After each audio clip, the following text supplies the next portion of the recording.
digamos, uma história da metafísica, do fim da metafísica, e para aqueles que são da filosofia sabem que essa história é uma história heideggeriana.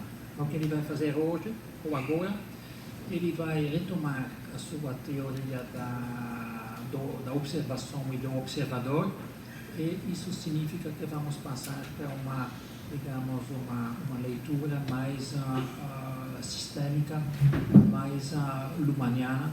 E acho que ele vai retomar alguns conceitos. Por exemplo, quando ele falou quem é Hegel, ele, na verdade, não respondeu. Eu acho que a resposta seria, sabe, Hegel é um observador.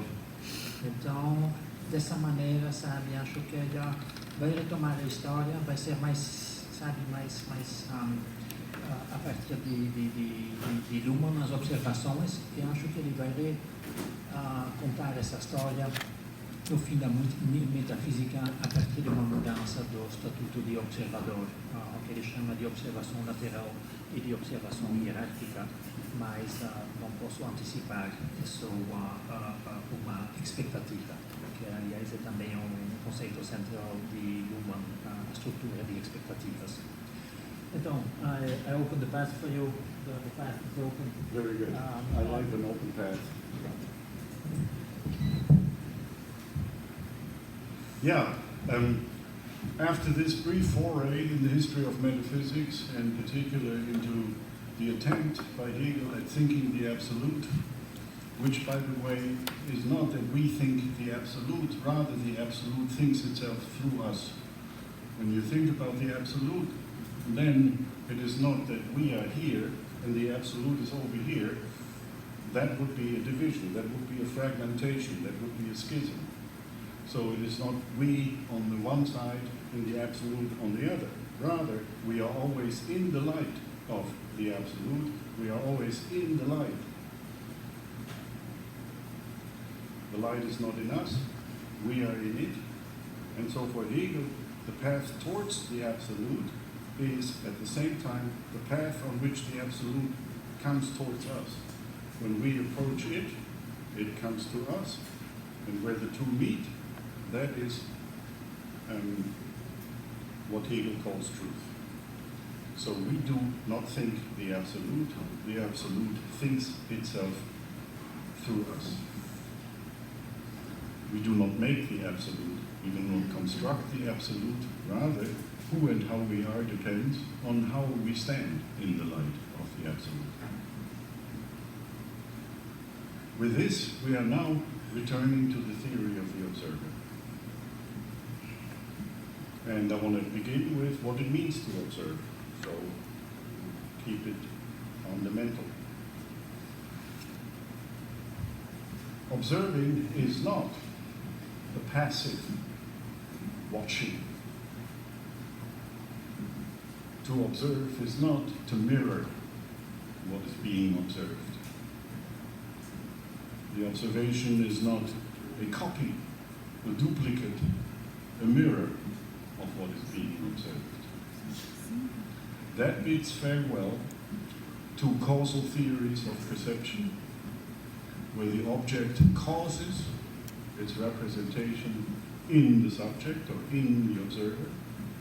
And it also bids farewell to correspondence theories of truth. To observe is not to copy the world. The observing does not mirror what is being observed. For example, when you see your child, then you see your child. When someone else sees your child, that someone else sees a child, and not your child. And so seeing has nothing to do with optics. Seeing has nothing to do with the eyes. Seeing depends on the relation between observer and observed, and there are very many different possibilities for this relation. What sees is not the eyes. What sees is the relation between observer and observed. So seeing is relational and has nothing to do with optics, with the retina, with the visual apparatus of brains. Rather, what we see depends on who and how we are. And who and how we are depends on how we are related to what we see, and depending on the relation, we disclose what we see in various ways. So, you see your child, I see a child, the pediatrician sees the child in different ways, still in medical terms, in health terms, and so on. Observing does not replicate what is being observed, rather, observing is a doing. And that is the first important point. It is not a watching, but a doing. To observe means to intervene in the world. To observe means to make an incision in the world. And that means that the world is not the same before and after the observing occurs. The observing does not represent the world, does not mirror the world, rather, the observing changes the world. It now gains a way in which it can matter.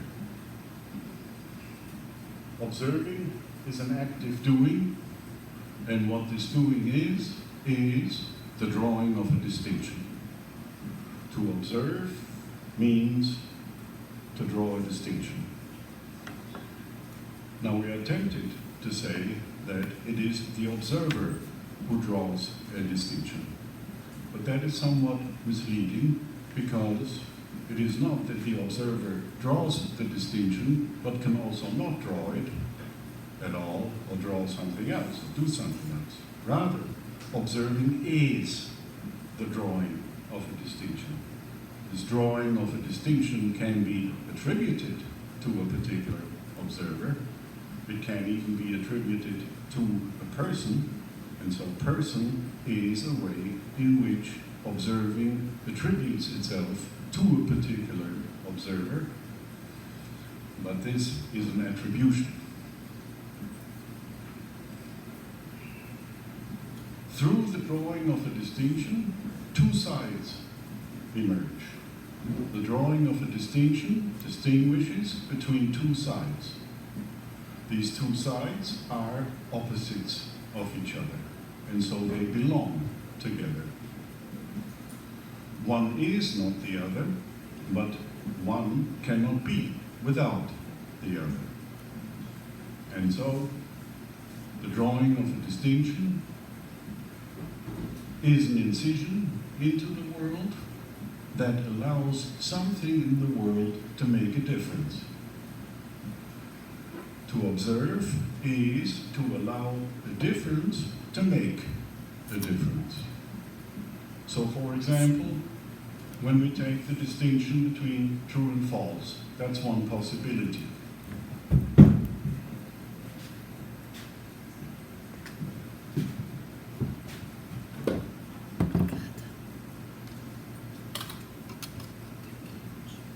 True and false are opposites, but they are opposites of each other, and so they belong together. This belonging refers to a unity of the difference. So to observe is to establish the unity of a difference. The distinction is one, but it yields two different sides. The distinction itself is one, a unity, but it yields a difference. And so to observe is to establish the unity of a difference where the two sides are opposites, but opposites of each other. So true requires its opposite, false, and vice versa. One cannot be without the other.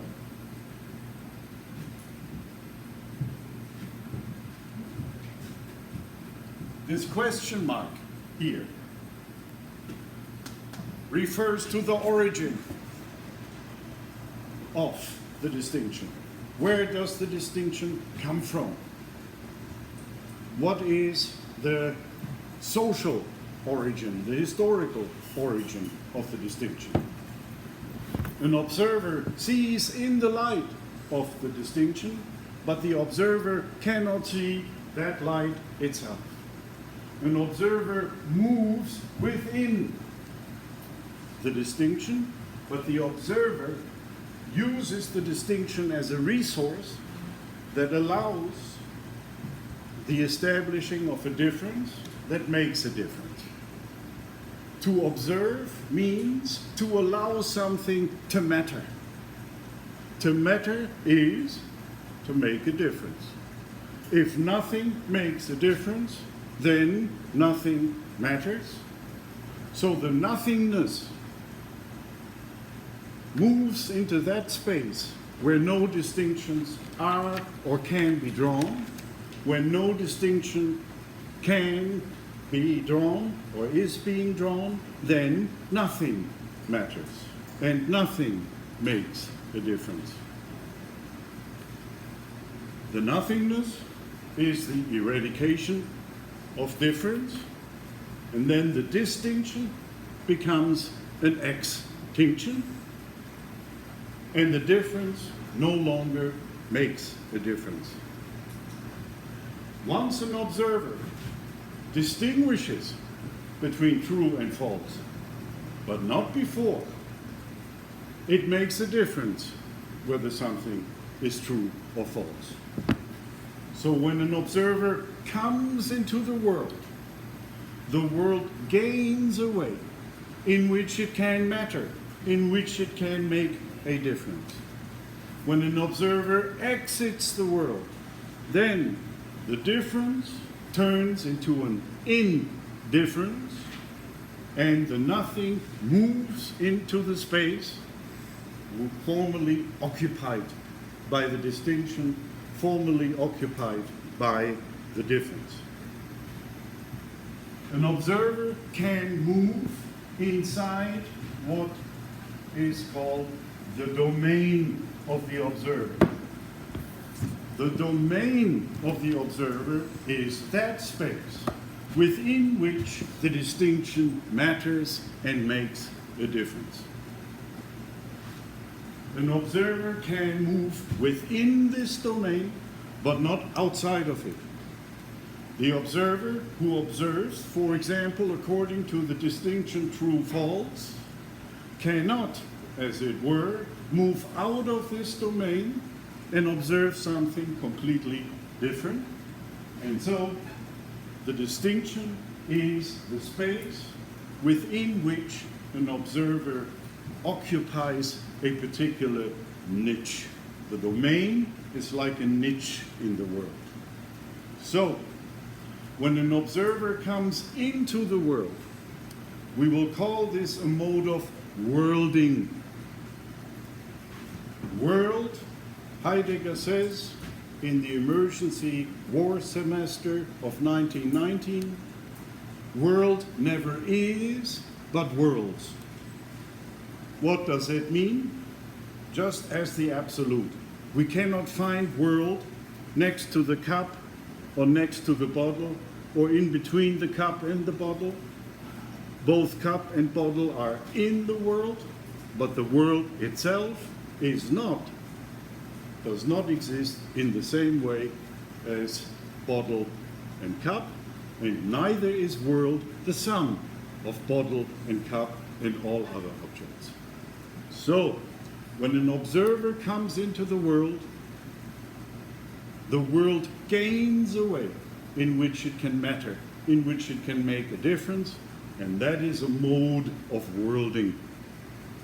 When the distinction becomes an extinction, the observer exits the world loses a way in which it can matter and make a difference, and therefore we will call that a mode of unworlding.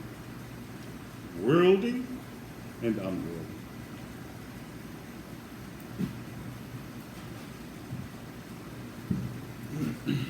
When an observer distinguishes, for example, between true and false, then the distinction itself is neither true nor false. Likewise, if the distinction is between legal and illegal, then the distinction itself can be neither legal nor illegal. So the origin of a distinction cannot be defined by the space that the distinction opens as its domain. And so to observe the origin of the distinction, we need to move beyond that particular observer and onto a second order observer. And that is called the sociology of knowledge. That is called archaeology in Foucault, following Nietzsche. That is the uncovering, the unearthing of the origin of the distinction, which again, in the case of true and false, cannot be true or false itself. The distinction between true and false is neither true nor is it false. Likewise, the distinction between legal and illegal is neither legal nor illegal. And so the distinction legal-illegal has its origin in something that transcends that distinction.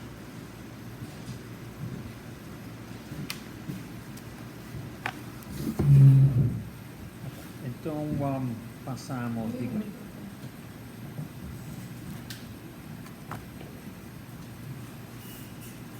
passamos da filosofia e da história da metafísica para a questão o que significa observar. Ele disse que a observação não é uma representação, mas é uma produção, uma intervenção na realidade, e a observação, na verdade, se faz utilizando uma distinção que sempre vai distinguir dois lados, por exemplo, a verdade e a falsidade, o legal e ilegal. Então, o que você tem quando você tem uma observação que vai estabelecer essa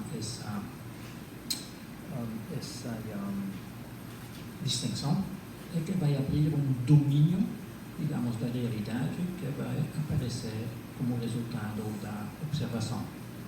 E essa distinção abre este campo, digamos, produz este campo no qual um certo aspecto da realidade pode já aparecer, e sua distinção. Pode ser que a distinção não seja mais operante. Neste caso, o que temos não é diferença, mas indiferença. E acho que é mais ou menos isso. Ele retomou a questão também de onde vêm as distinções. E lá ele está passando, eu acho que ele está introduzindo a sociologia do conhecimento e também, por exemplo, a genealogia, que vai estabelecer, digamos, essa história dessas distinções.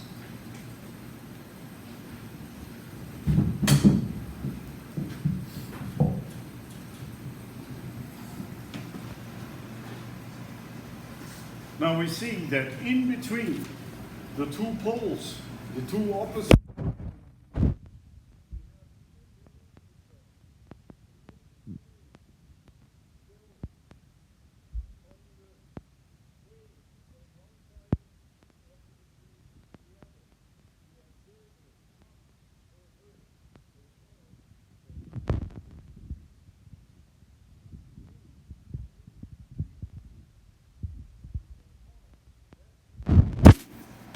this space right here, the crossing or the passage.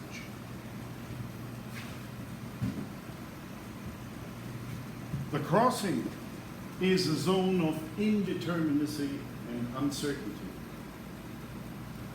We have for the opposite poles of the distinction, either or. Either something is legal or something is illegal. Either something is true or something is false. Either something is a subject or something is an object. In the crossing, things are not that neat. Things are undecided.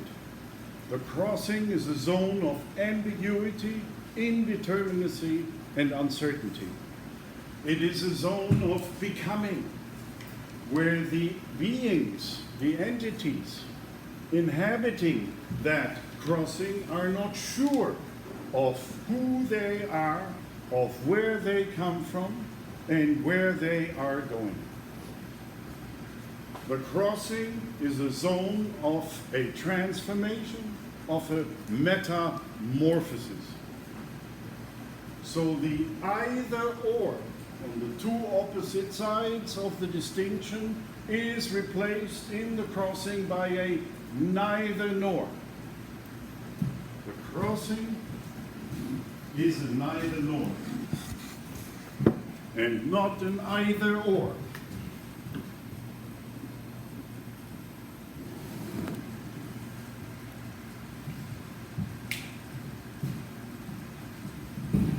The crossing is populated by hybrids, which are in between. What we find here is Creole cultures, for example, that exist at the intersections, at the zones in between, which do not really belong either here nor there. So there are a neither nor, and so the crossing is a zone of uncertainty where the being of the either or gives rise to a becoming. The zone of the crossing, the passage through which the observer moves, is such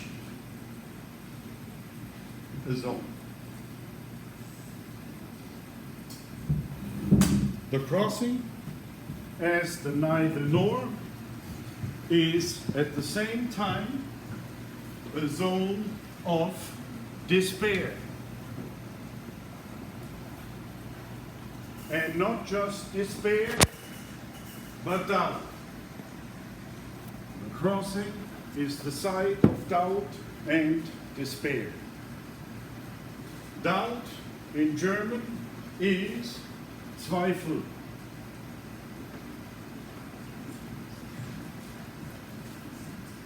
It contains zwei, two. Likewise, in German, despair is verzweiflung. And so you have the same zwei in here. Doubt, however, is more cognitive and as such easy to resolve. I can be in doubt whether or not Paris is the capital of France, but that doubt can be remedied rather easily. With despair, Verzweiflung, it is much different, much more serious, if you will. Despair is not a cognitive, it is an existential condition. And so Hegel says, the crossing through the passage is the experience of despair, which is a not yet, and at the same time, a not anymore. The neither nor is at the same time a not yet and a not anymore. A being is not anymore in the crossing what it was, and it is not yet what it will be, and so it is suspended in existential despair. This shows you that Hegel is not really an idealist at all.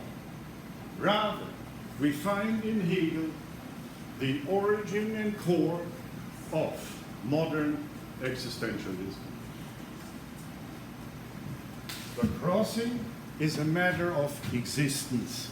The crossing is not simply a matter of knowing and not knowing or uncertainty. Rather, the crossing and going through the crossing is to be suspended in an existential state of despair, of being torn, ruptured, schism. Not yet, not anymore, neither nor.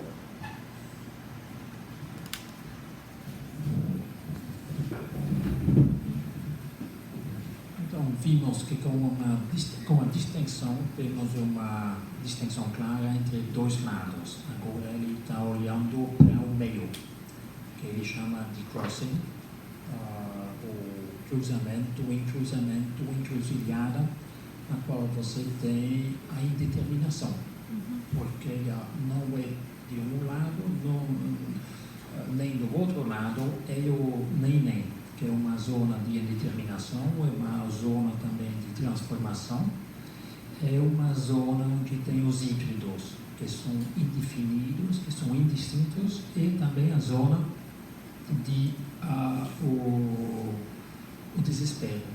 E lá ele voltou para o Hegel, porque na zona de o crossing do encruzamento, na passagem, exatamente o passado não está mais e o futuro não chegou ainda. Então, nessa zona de indeterminação, indistinção, confusão, a confusão é existencial.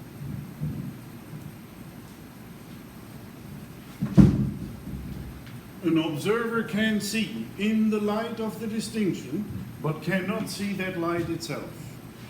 We see something in the light, but we do not see the light itself. The light is the light that comes into the crossing. The crossing is therefore what Heidegger calls the clearing. The clearing, like the clearing in the forest. It is an opening where the light can fall into, so that something can be seen in the light. The light comes into the crossing, into the clearing, and from there illuminates both sides. So we have, for example, light and dark, but the clearing is neither light nor dark. The clearing is the twilight.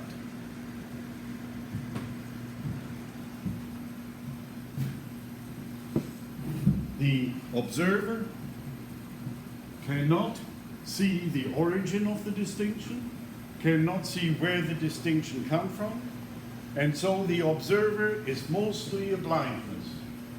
The observer is a double blindness. First, the observer is blind to anything that matters and makes a difference outside of the domain of the observer. So, for example, the distinction ugly, beautiful cannot continue within the domain carved up by true, false. So what we cannot have is a distinction, true, false, beautiful, or legal, illegal, politically incorrect. That is not possible.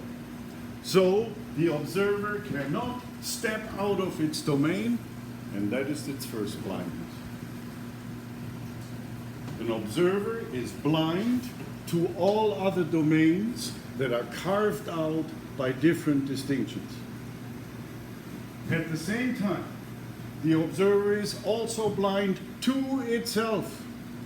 It is a blindness to its own origin. The observer can see in the light of the distinction, but it cannot see the distinction itself, the observer cannot see the unity of the difference.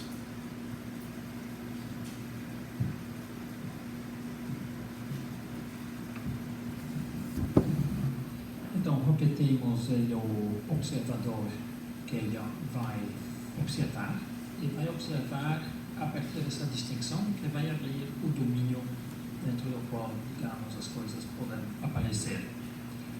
O observador, entretanto, é cego. Ele é duplamente cego. E agora vou lembrar essa frase de ontem de Luhmann, que o observador pode ver o que ele pode ver, aliás, o que está constituído no domínio, mas ele não pode ver o que ele não pode ver. Aliás, ele não pode ver o que está fora do domínio e também ele não pode ver a distinção que constitua o domínio. Então, agora ele vai introduzir um truque para poder ver o que o observador não pode ver. As a result, there are severe limits to self-observation. There are very severe limits to reflexivity. Take, for example, the observer physics. The observer physics cannot observe itself in and on its own terms. The reason for that is that physics is nothing physical. Physics does not consist of particles, it consists of communications. And so physics cannot explain itself, account for itself, observe itself in and on its own terms. Neither is biology anything biological. Biology does not consist of molecules, chromosomes, cells, and such.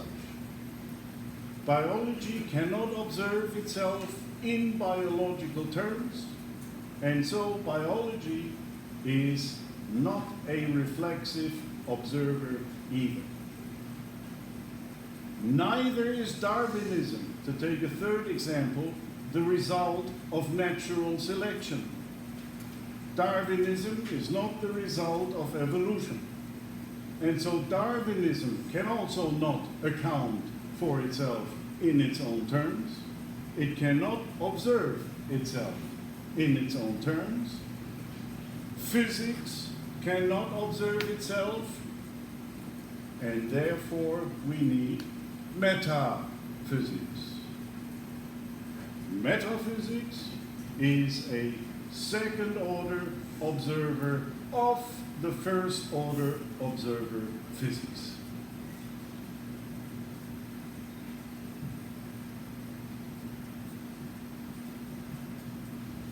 With that, we are now ready, hopefully, to introduce an important distinction in the theory of the observer. The theory of the observer is a reflexive theory, and so it applies to itself. And if all observing is the drawing of a distinction, then the theory must itself distinguish, and it does distinguish first between lateral and hierarchical observers.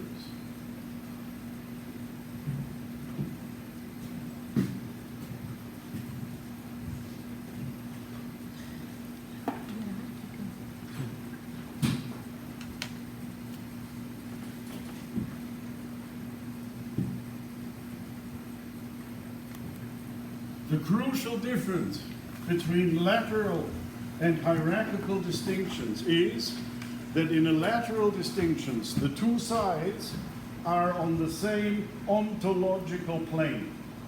They're on the same ontological level. And so the crossing, the movement through the crossing is a horizontal movement that does not move itself to, say, a different order or level of being. The two sides of the distinction are on an ontological par. In a hierarchical distinction, that is not the case. One side is seen as being above the other. Meta, the Greek term, means above and beyond, and so metaphysics is a hierarchical observer in which the meta occupies a special ontological position as that which is both above and beyond the physical.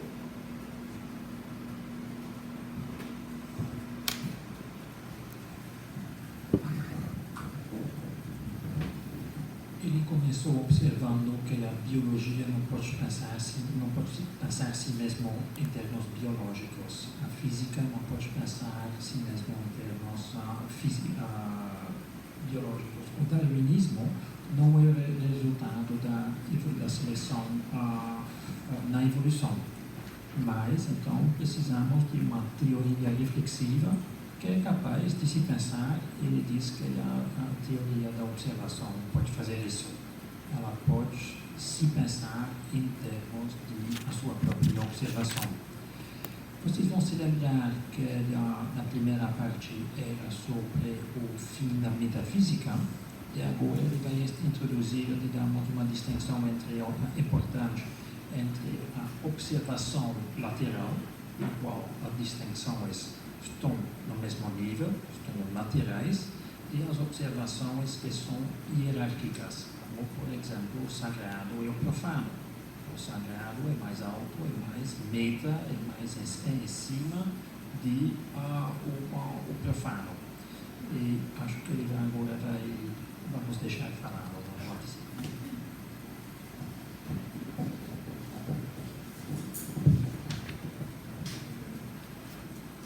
Since in a hierarchical distinction the two sides do not occupy the same ontological level, the crossing assumes a special significance, because it is no longer a lateral, a horizontal movement, it is now a vertical movement.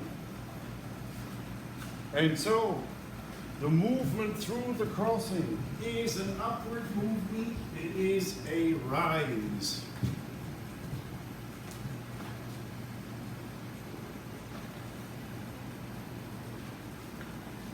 The two most important hierarchical observers are metaphysics and religion.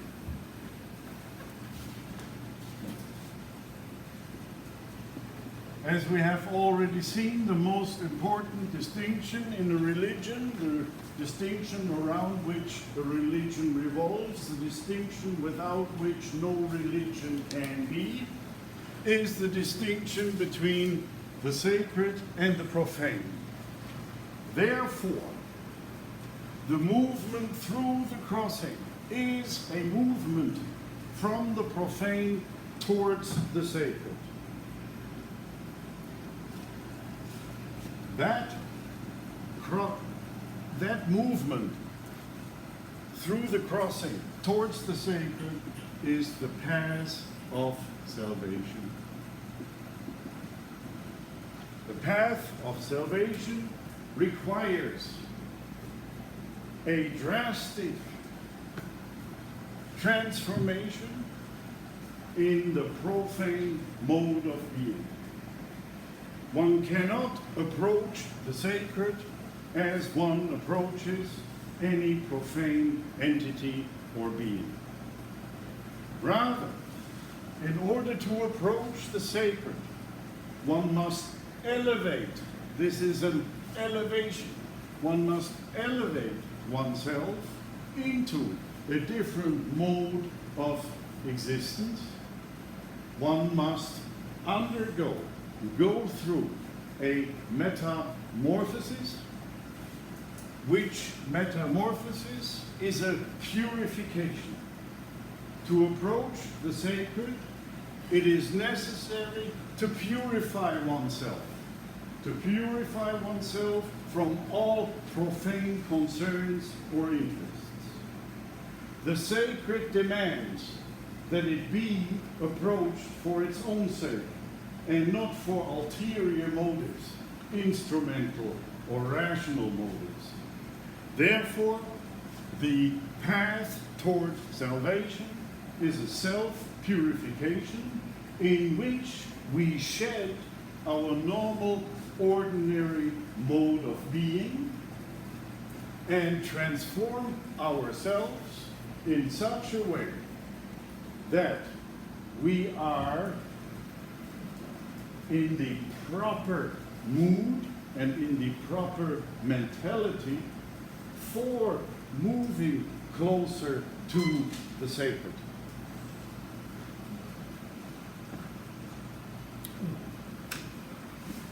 Ele está fazendo uma teoria da observação e introduz a distinção entre observações laterais e observações hierárquicas, e você tem dois observadores hierárquicos que vão utilizar a distinção, mas vai sempre ser um baixo e um alto. A primeira é a religião, e a religião vai intervir exatamente nessa passagem intermediária. Essa transição do profano para o sagrado pressupõe uma purificação, uma metamorfose, uma transformação do observador mesmo, e que vai do baixo, digamos, pelo alto, do profano pelo sagrado.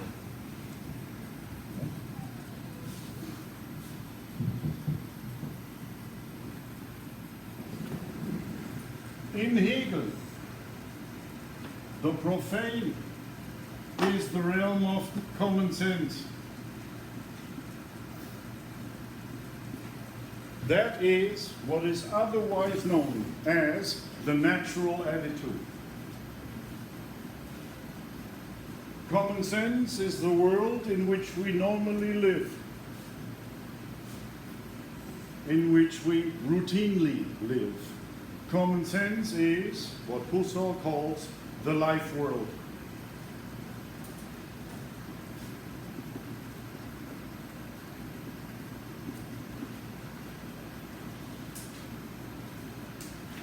For Hegel, as well as for Marx, philosophy is an eminently practical affair. Philosophy is not a branch of knowledge, neither is it an occupational specialization, neither is it that which is taught in departments of philosophy. For Hegel, as well as for Marx, philosophy is a doing, and the doing of philosophy is the overcoming of our commonsensical mode of being in the world. It is an overcoming of the natural attitude.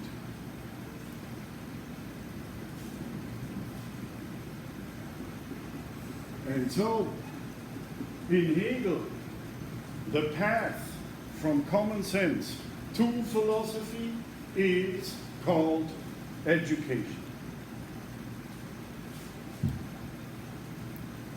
Education is an educere. One is led out of something, and the out of something, that is common sense. Education therefore means the movement out of common sense through the passage of despair towards philosophy. The doing of philosophy is the movement across the enlightened path towards the source of the light. Education is therefore not something that one could have. It is not something that one could receive. For Hegel, education is the transformative movement in which we drastically abandon our common mode of being and elevate ourselves into a philosophical mode of being. Philosophy and common sense are not modes of knowing simply. It is not that one knowledge is replaced by another. Rather, the movement out of common sense and towards philosophy is a radical transformation in our mode of being And so education is not learning in the sense of the filling of mental containers with information that these containers from time to time emit during exams and other testing ordeals. Rather, learning and education is a radical transformation in our mode of being in the world, in our mode of encountering the world. In the opposite direction, from the sacred to the profane, in Christianity this happens as Jesus Christ. And in other religions, it happens as prophetic revelation. Through the prophecy, the sacred announces its presence in the world, and so when there is an upward movement, there must also be a downward movement, and the downward movement is the coming into the world of the sacred through the prophetic, charismatic revelation.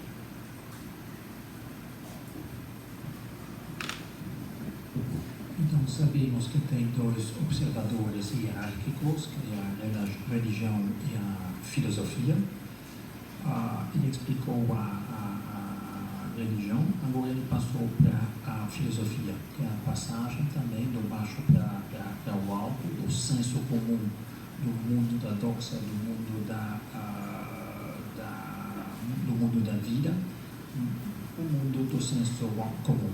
A filosofia é uma observação, mas uma observação, digamos, que é também uma ascensão do profano para, digamos, o conhecimento mais alto.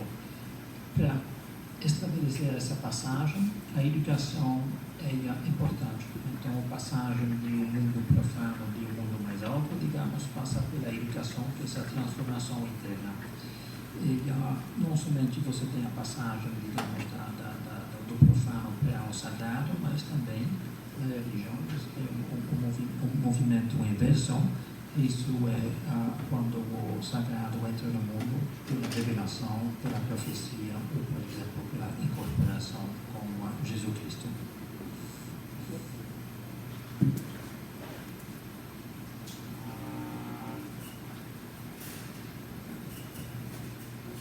The coming of the sacred into the world and the movement out of the profane world to the sacred lead to a meeting point which occurs in the crossing. This meeting point can also be represented like this, where the coming toward us of the sacred intersects and meets and encounters with a movement out of the profane towards the sacred. Where these two meet, that is that point. And with that, I will stop for today, and maybe you have some questions now at this point. Yeah? Então, com isso, estamos, na verdade, chegando ao início, segundo início do fim, que é a sessão dialógica interativa. Então, qualquer pergunta é bem-vinda, quem vai abrir o jogo.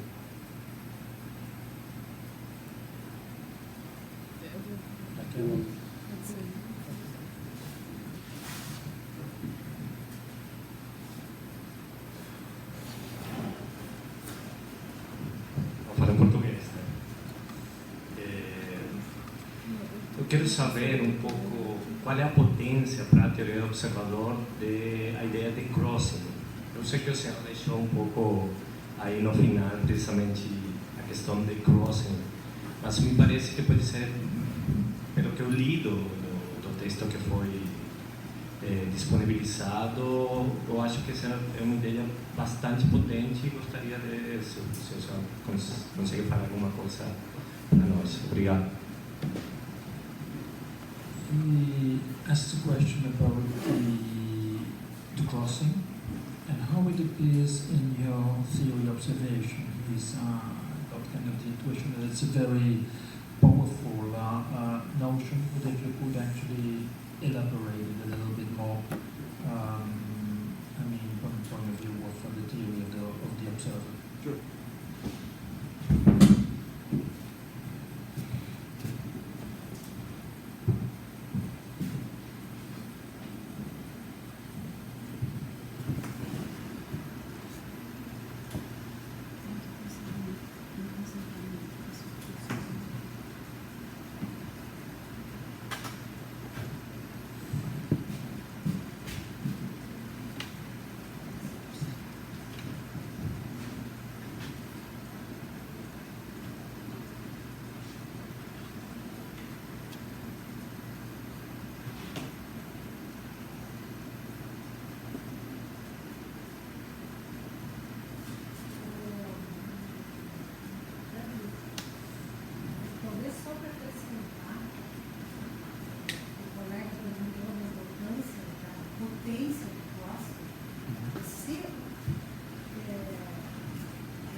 Clarissa has a question about the beginning and the end.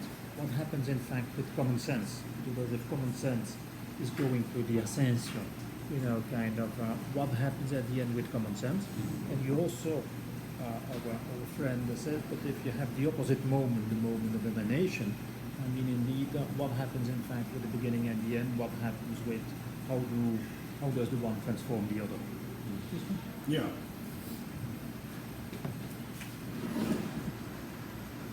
We have here some possibilities for a hierarchical distinction, and the best way probably to explain the crossing is not from a lateral but in a hierarchical distinction. A hierarchical distinction is also the distinction between subject-object. So, for Hegel, the becoming of the subject is the transforming of the subject in its object mode towards the subject in its subject mode. So, here we have the subject as subject, and here we have the subject as object.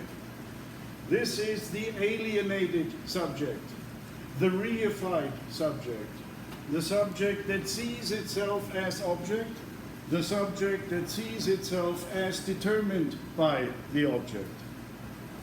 That is common sense.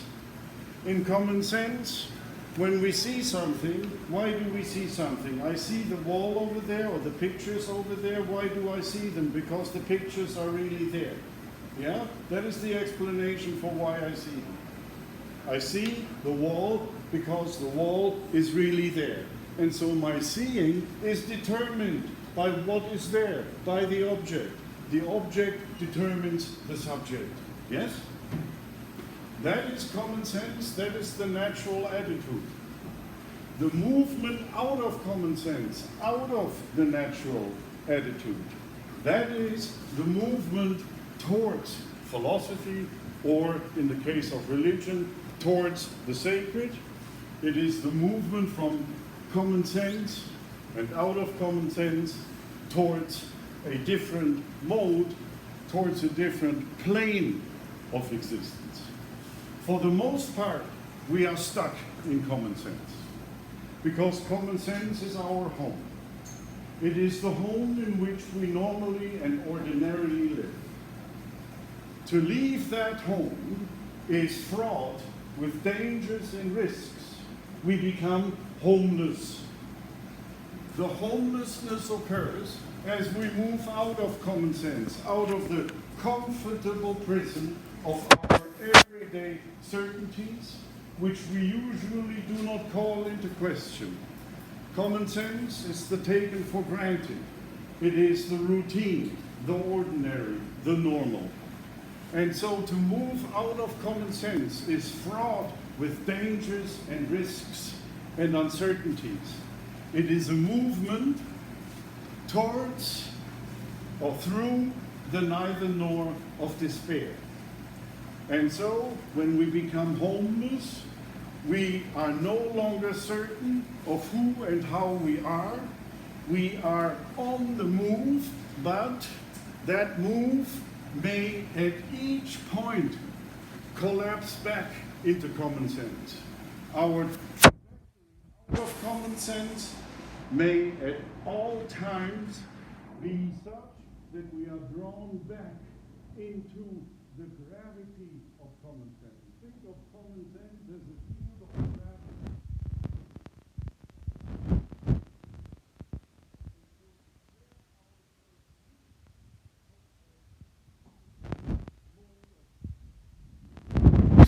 A radical transformation, a path through doubt and despair, which at each point may be interrupted, may be stopped, may be arrested. And that is metaphysical death, what I mentioned earlier in Hegel. Yes? The subject as object is metaphysical death, because it is an arrest in our becoming. It is a freezing of our common mode of being into a permanent state. And so we can move out of common sense. But the force field, the gravitational force field of common sense is so strong that we can escape from it only at certain times, only under certain conditions, only for a certain period, until common sense draws us back into itself. This is what Heidegger calls the Verfallen,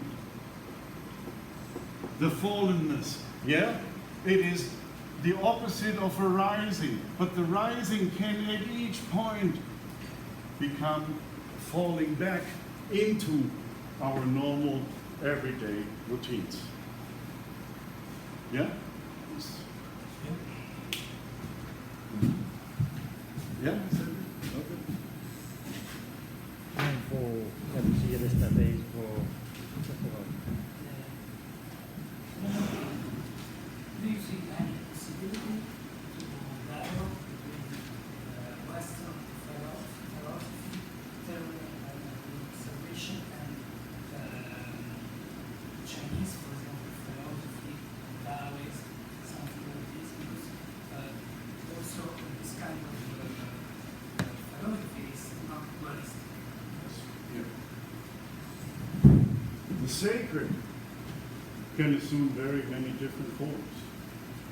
And so whatever the sacred is in the various world religions, the basic structure is the same, at least according to their kind.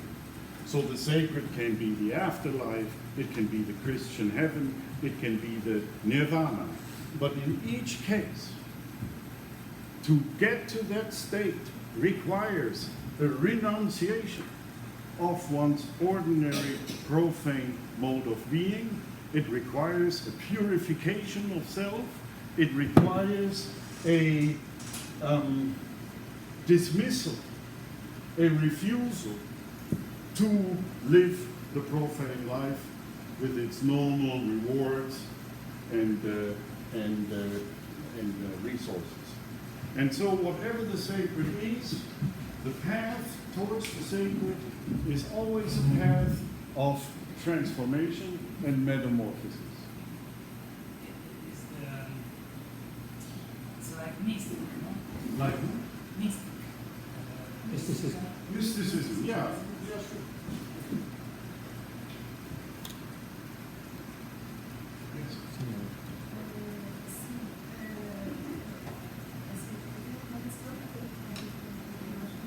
Difícil. Você pode traduzir? Ou mais perto. Temos uma representante aqui do Departamento das Letras que vai traduzir para nós.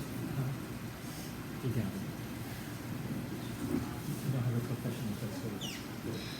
She has a question. It's related to what our colleague was saying before.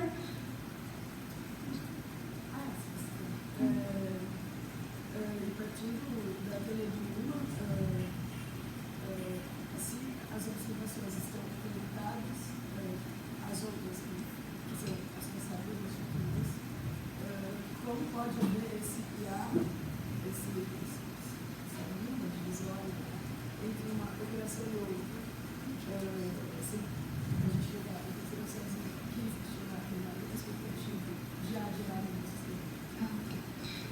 She's saying that she's asking if this theory, Luhmann theory, is related to other observer theory, and if this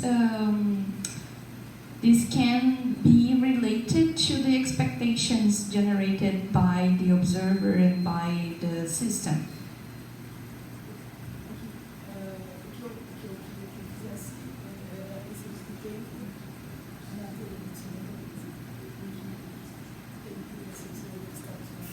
Oh, and she's also asking, what time is this observer really observing? What's the time of the observer? The time of the observer? Yes. Let's take the observer metaphysics. The time for the observer metaphysics is a particular historical world.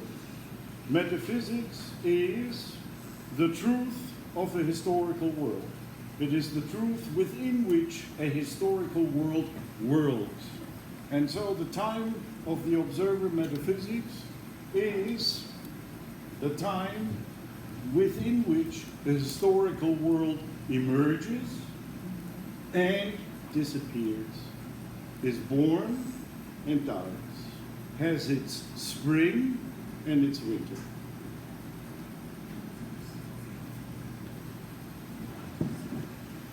And now my question. You said that the observer is in the light, but we don't see the light as observers.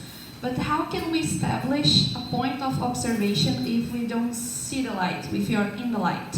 That's my doubt. I don't know how to recognize this situation. Very good. Normally, yes. When we see something, we see that something. And we usually attribute our seeing to that something. We see something in the light, but we do not see the light itself unless and until the light fades. And then all of a sudden we pay attention to it. So there is one phase in the life of the observer when the light does become visible, when the observer, as it were, turns from its embeddedness in the world around towards the light. So it is a turning around, and that occurs when the light is faded. Then we wonder, where is it?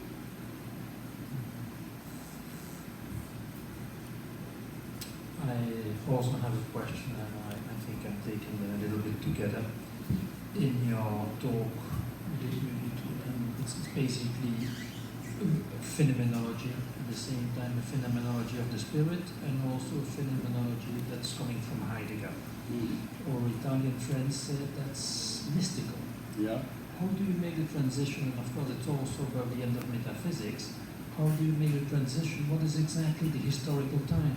So is that a story of disenchantment you're telling us? Is it a story where in fact what you're doing is kind of a historical phenomenology of a time which is past and in which now, the world is absolutely shining in its emptiness and it's shining in its positivism and its empiricism. Is that, how you make the transition from philosophy to sociology? So are you doing something like a historical phenomenology? Yeah. And it's not, it's something of the present, of the past. It's not just something of the past. We can have a phenomenology of the present too. And that is what Heidegger does with his notion that late modernity is the arrival of the Gestell. The Gestell is a particular way in which the world whirls. The Gestell is very similar to what Latour calls technoscience.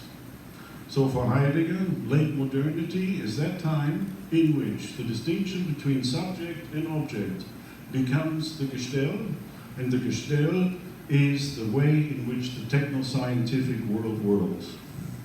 For Nietzsche, on the other hand, the worlding of the modern world is the advent of nihilism, when the meta disappears and the world becomes one-dimensional.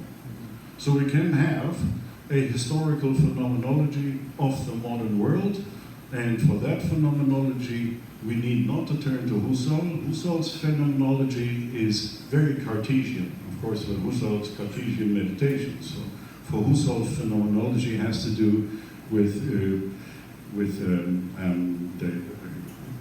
intentional relations to the world that emanate from a consciousness. That is a very different kind of phenomenology from Heidegger. And so I think the best way to arrive at a phenomenology of the modern world is through Nietzsche and Heidegger.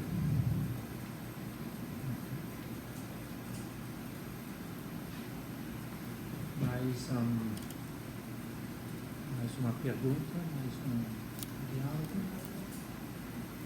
All right. So, when you're doing a phenomenology of the spirit, and what are you going to do tomorrow? Can you give us a small preview of? Tomorrow, we will do the distinction between first and second order observing, which is similar to the difference between realism and constructivism. And after that, Raquel mentioned that some of you might be interested in some empirical applications of the theory of the observer. So I will try to, tomorrow, also give a framework that allows us to explain variations in observers that can be empirically observed, empirically tested in certain ways. Can we expect a happy end? I wouldn't go that far, but what we can expect is the end. Tudo bem, obrigado a